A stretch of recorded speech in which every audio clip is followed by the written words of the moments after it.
hamba Allah yang disebut kaya itu adalah kada sebenarnya, kada hakikatnya. Yang hakikatnya yang kaya adalah Allah Subhanahu wa ta'ala.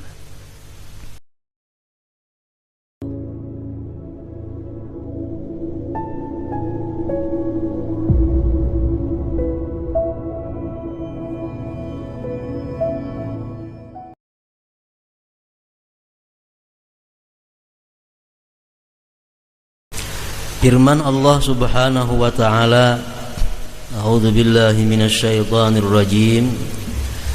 In takfuru antum wa man fil ardi jami'a fa innallaha la ghaniyyun hamid. In takfuru antum wa man fil ardi jami'a, jikalau kalian itu kafir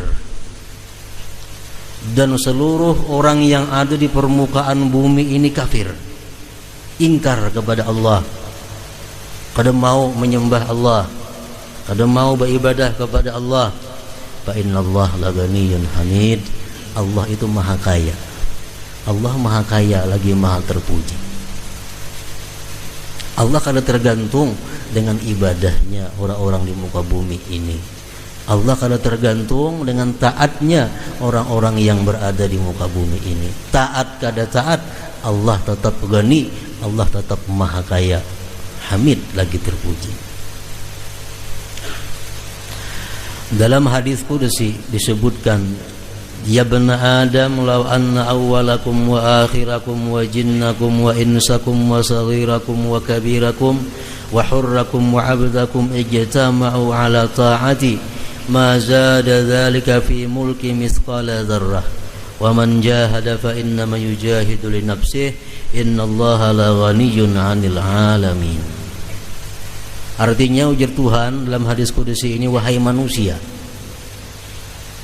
andai kata seorang-orang yang dahulu dan orang-orang yang kemudian sampai hari kiamat, bangsa jin dan bangsa manusia, yang mudanya, yang tuanya, yang merdekanya, yang budaknya, semuaan itu berkumpul dan menyembah kepadaku, sedikit pun tidak akan menambah kerajaanku. Barang seberat biji sesawi pun tidak menambah kerajaanku.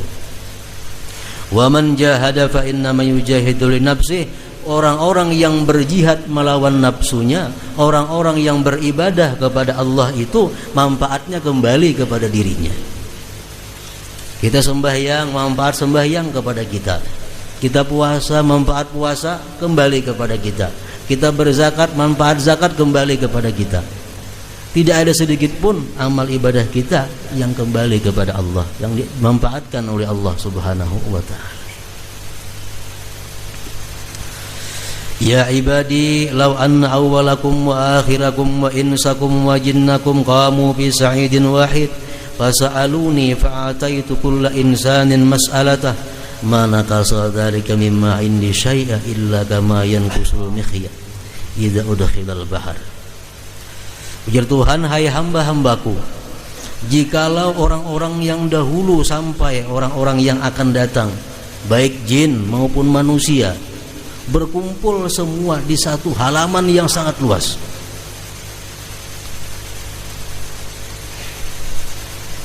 dan semuanya minta kepadaku. Jadi seluruh mulai Nabi Adam sampai hari kiamat berkumpul di satu tempat, semua itu minta kepada Allah macam-macam permintaan. Nah, apa dipinta-pinta? Fa'ataitu kulla insanin mas'alatah, tiap-tiap orang ku beri apa yang dia minta. Ma nakasa dzalika mimma indi syai'a, tidak mengurangi sedikit jua pun perbendaharaan yang ada di sisiku, ya Tuhan.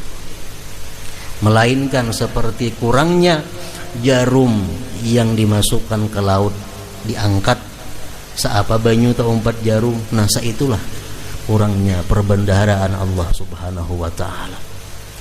Kekayaan Allah kada kalau dibicarakan. Khazainul ard, perbendaharaan bumi, perbendaharaan laut, perbendaharaan langit, semuanya di tangan Allah Subhanahu wa ta'ala. Para muhibbin rahimakumullah, Di sini kita apabila kita berdoa kepada Allah Subhanahu wa taala, permohonan kita, doa kita belum dikabulkan oleh Allah. Jangan kita beranggapan bahwa Allah Subhanahu wa taala belum ada memiliki stoknya. Minta kepada Allah rezeki yang banyak, ada diberi Allah. Minta ini, ada diberi Allah. Maka Allah kaya, maka Allah sugih. Aku biar minta saim ini kada diberi, kenapa? Seapa itu artinya di sisi Allah? 100 juta, 1 miliar, kada ada artinya di sisi Allah. Tapi kenapa aku minta kada diberi?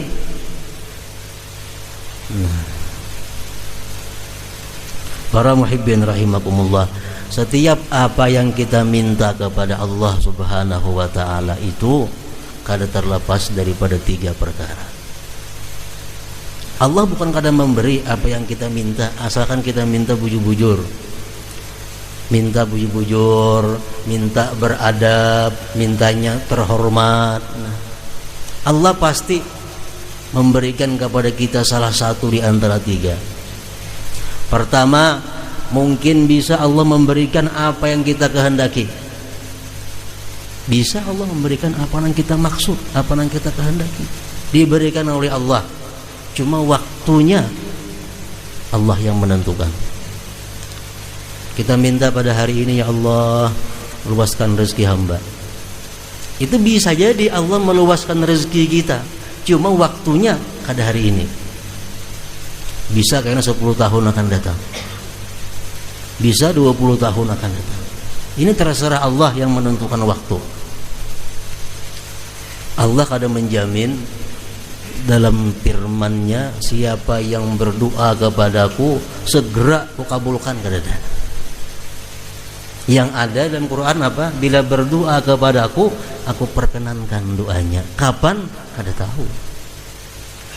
Nah, jadi kita berdoa kepada Allah, minta kepada Allah, pertama itu bisa dikabulkan Allah apa yang kita minta, namun waktunya Allah yang menentukan. Yang kedua, kita minta sesuatu kepada Allah bisa dihurupi oleh Allah. Tetap diberinya, cuma dihurupinya.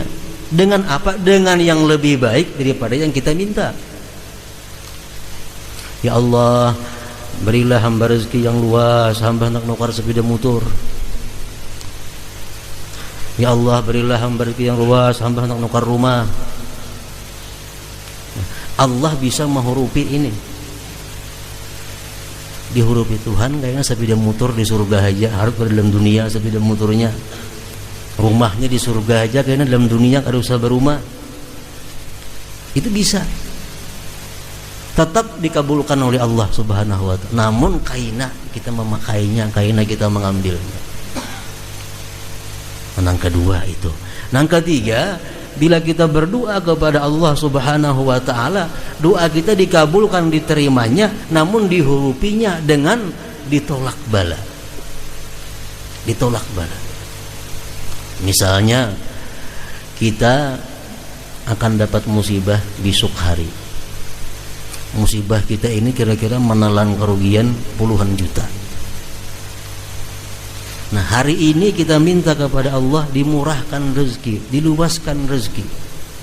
Nah, hari ini kita kada diberi Allah, cuma besok kita dihindarkan daripada bala. Nang andai kata kita kena bala, ya puluhan juta juga habisnya. Nah, jadi para muhibbin rahimakumullah, setiap kali kita berdoa kepada Allah, doa kita kada akan sia-sia. Asalkan tadi ingat, kita mintanya itu beradab, mintanya terhormat. Jangan minta hal-hal yang kada beradab, yang kada terhormat kepada Allah Subhanahu wa ta'ala. Seperti minta barang yang haram, minta barang sesuatu yang kada tentu baik adanya lawan kita, jangan sampai. Nah, para muhibbin rahimakumullah, qala Rasulullah sallallahu alaihi wasallam, yadullahi mal'a la yaghiduha nafaqatun sahha al-laila wan nahar. Ara'aitum ma anfaqa munzu khalaqas samawati wal ard fa innahu lam yaghid ma fi yadihi. Ujar Nabi kita, perbendaharaan Allah itu penuh. perbendaharaan Allah penuh.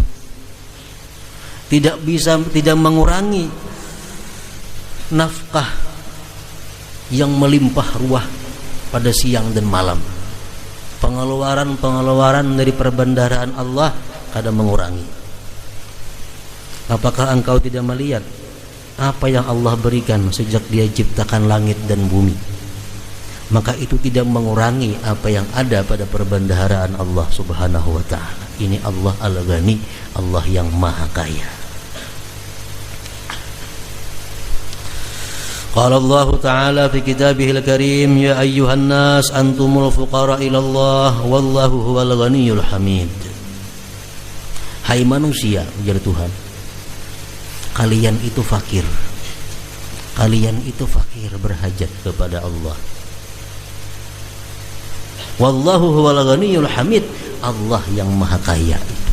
Allah yang Maha Kaya, yang Maha terpuji. Manusia siapapun fakir.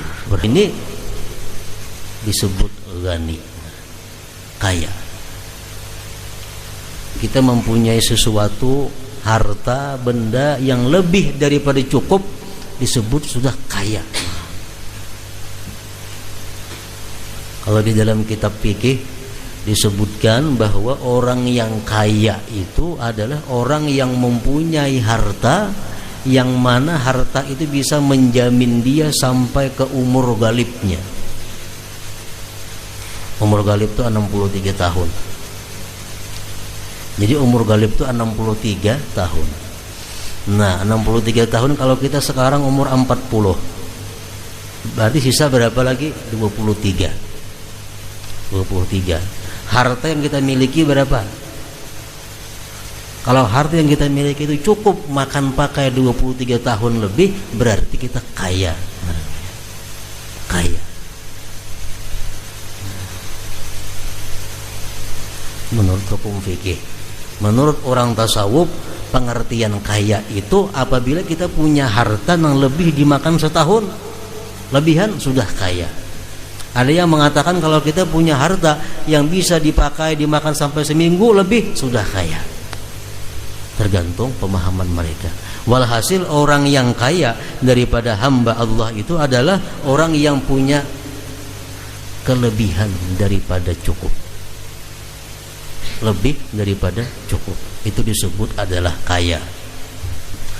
Nah, para muhibbin rahimakumullah, wa alaihi adabun tajibu mura'atuha wa illa fahuwa dakhilun bi qaulihi sallallahu alaihi wasallam wa tala'tun nar fara'aitu aktsara ahlihal aghniya. Hamba-hamba Allah yang kaya, hamba-hamba Allah yang kaya, atasnya itu ada adab yang wajib dipelihara. Kita hamba-hamba Allah yang dianggap kaya ini, dia ada mempunyai adab yang wajib dipelihara. Bila tidak dipelihara, dia termasuk dalam hadis Rasulullah SAW yang mengatakan, ujar Nabi, aku melihat neraka, ternyata paling banyak isinya adalah orang-orang kaya. Nah, kenapa orang kaya ini kebanyakan masuk neraka daripada hamba Allah? Mereka tidak menjaga adab. Kayak apa sebenarnya orang kaya itu?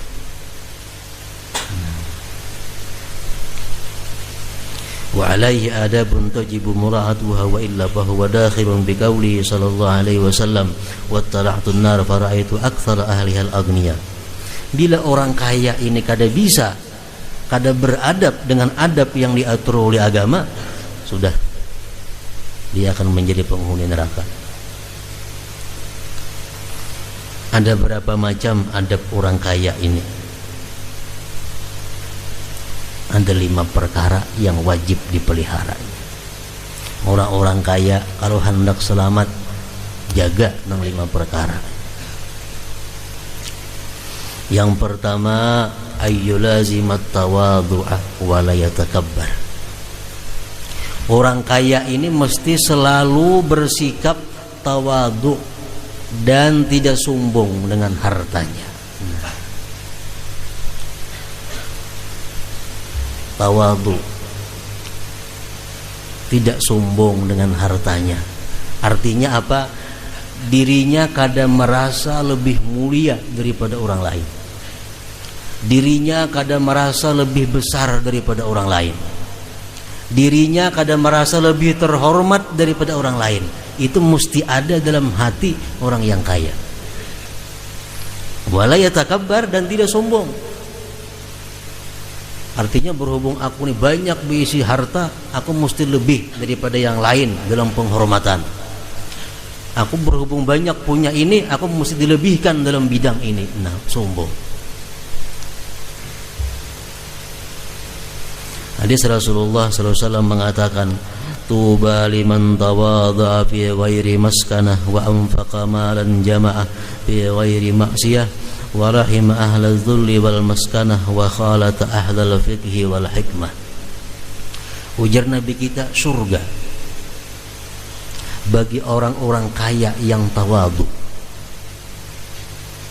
yang dia menafkahkan harta yang ia himpunkan itu pada bukan jalan maksiat. Menghimpunkan harta bukan jalan maksiat, menggunakan harta bukan pada jalan maksiat.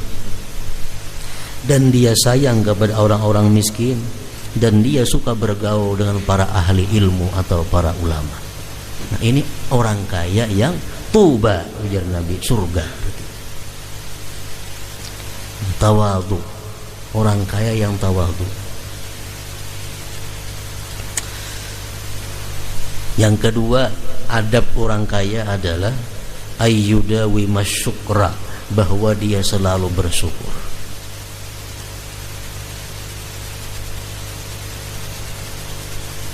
Al-Quran sudah mengancam kepada orang-orang yang banyak dapat nikmat Allah nih. Wala in syakartum la azidannakum. Jikalau kamu syukur, aku tambah.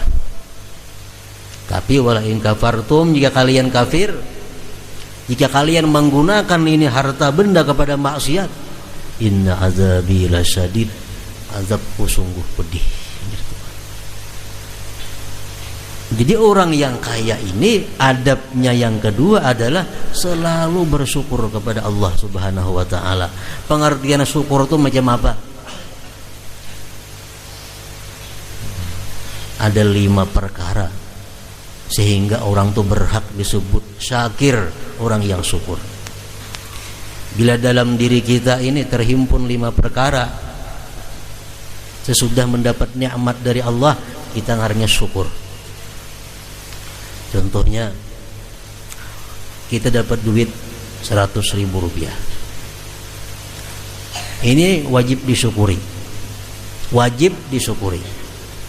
Kayak apa cara mensyukuri duit yang 100.000 ini? Ada 5 perkara. Pertama, kita mengetahui bahwa duit 100.000 ini yang memberikan adalah Allah Subhanahu wa ta'ala. Ini duit yang sampai ke tanganku 100.000 ini yang memberikan Allah Subhanahu wa ta'ala. Itu yang memberikan. Ini mesti diketahui. Jangan sampai kita terdinding oleh perantara-perantara ini. Nah, kita mengetahui yang memberi ini hakikatnya adalah Allah. Satu. Yang kedua, kita gembira. Kita gembira bukan dengan 100.000 itu, kita gembira dengan Allah yang memberikan kita. Aku syukur, aku gembira, aku diberi Allah. Allah yang memberi, siapa kada gembira?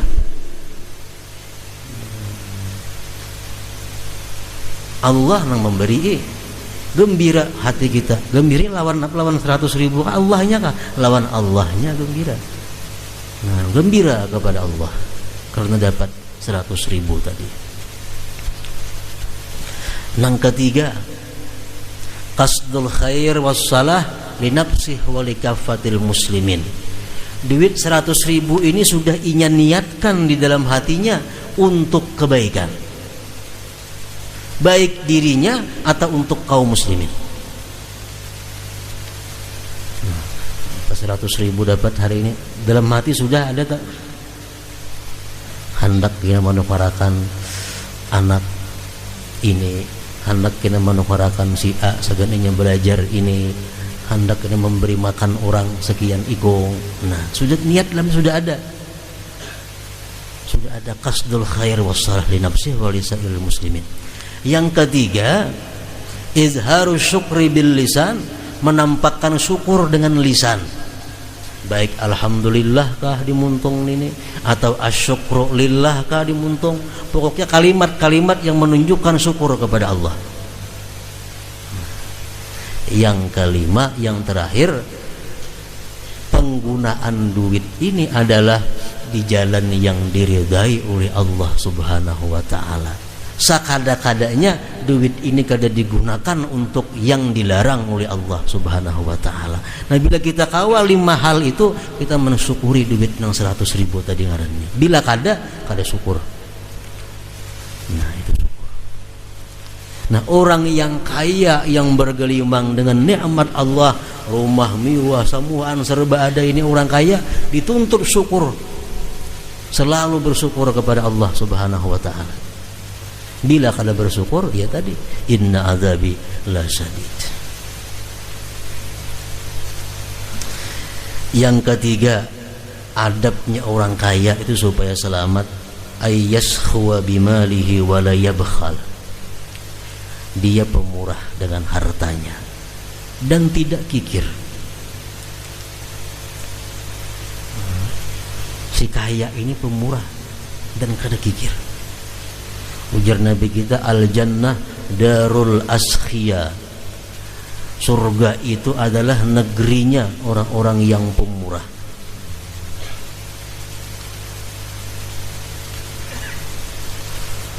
Rasulullah mengatakan, inna sakhiya qaribun minallah, qaribun minan nas, qaribun minal jannah, wa innal bakhila ba'idun minallah, ba'idun minan nas, ba'idun minal jannah, qaribun minan nar.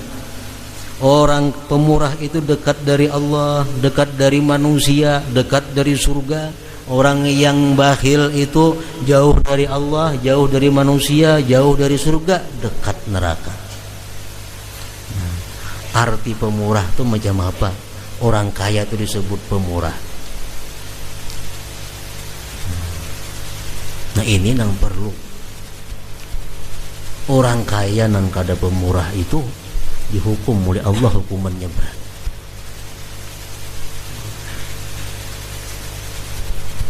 Jangan sampai ada artinya melihat atau mengetahui di sekelilingnya ini ada orang yang kesengsaraan, ada orang yang kada kau makan, ada orang yang kada kau berpakaian, ada orang yang kada kau berubat. Ini tanggung jawab orang-orang yang kaya di daerah itu.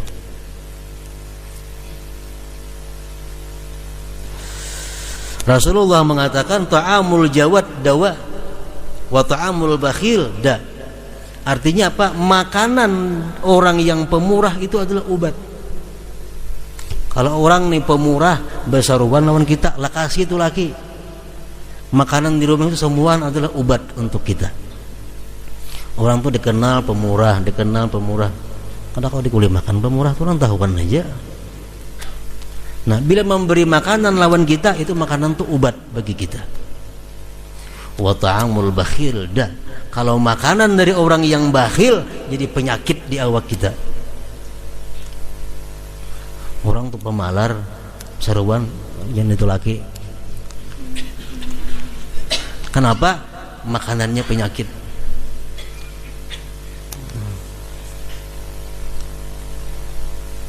Itu hadis Nabi mengatakan ta'amul bakhil da. Makanan yang diberikan oleh orang yang bakhil itu adalah penyakit dalam awak kita. Penyakit apa? Penyakit yang mengganggu ruhani kita kepada Allah Subhanahu wa taala. Bukan penyakit jasmani. Apa yang kita makan orang bakhil, bebisul awak, bukan itu maksudnya. Cuma hati kita jadi malas beribadah, hati kita jadi cinta kepada dunia. Kenapa? Karena makanan dari orang yang cinta kepada dunia.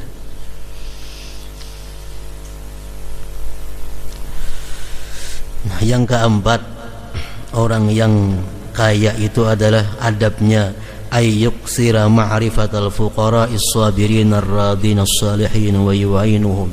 Bahwa orang kaya ini mesti banyak kenal dengan orang-orang fakir yang sabar, yang ridha, yang saleh. Wa yu'inuhum, dan membantu mereka. Jadi orang kaya cari siapa-siapa ada orang fakir, nang orangnya saleh, orangnya ridha dengan Allah Subhanahu wa taala, orangnya sabar. Nah, orang fakir seperti itu perlu dibantu. Kenapa sebabnya? Karena kita membantu orang fakir nang macam itu, kita berinya makan, dimakannya makanan kita, awaknya jadi kuat, dibawanya sembahyang, dibawanya beribadah, dibawanya membaca Quran. Tak empat kadang kita nang memberi makan kepadanya. Nah, banyak-banyak kenal lawan orang fakir. Tapi orang fakirnya kada sembarang fakir. Fakir nang sabirin, nang radin, nang salihin.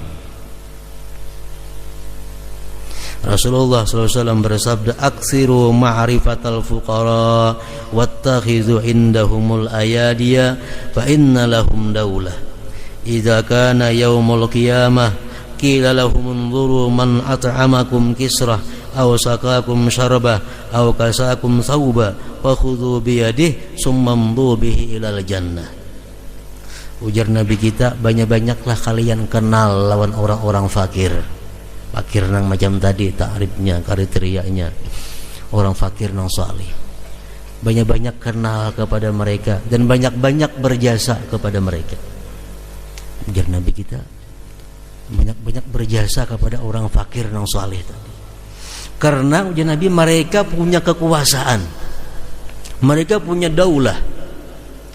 Ujar sahabat, wahai Rasulullah, apa itu artinya daulah? Ujar Nabi, di hari kiamat kaina, di hari kiamat kaina orang-orang fakir yang saleh, orang fakir yang sabar, orang fakir yang ridha, dia begitu hendak masuk ke dalam surga, disuruh oleh Allah, wahai fakir, itu cari orang-orang yang pernah memberi engkau makan, cari orang yang pernah memberi engkau pakaian, cari orang yang pernah memberi engkau minuman, tarik bawa dia ke surga. Nah, ini maksudnya ujar Nabi kita, banyak-banyaklah kenal lawan orang fakir dan banyak-banyak berjasa kepada mereka, orang fakir yang salih tentunya tadi. Nah, ini adabnya orang kaya, supaya selamat kekayaannya itu kada membawa dia kepada neraka, nauzubillah min dzalik. Yang kelima, an la yulhiyahu ghinahu an dzikrillah wa la yajurrahu ila ma'siyatillah. Yang terakhir, adabnya orang kaya itu adalah jangan sampai kekayaannya itu melalaikan dia daripada zikrillah. Sembahyang, jangan sampai karena kekayaannya sembahyang tak keluar waktunya.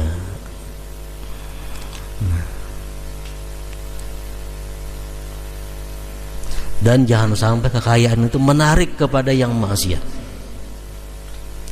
Menarik kepada yang maksiat.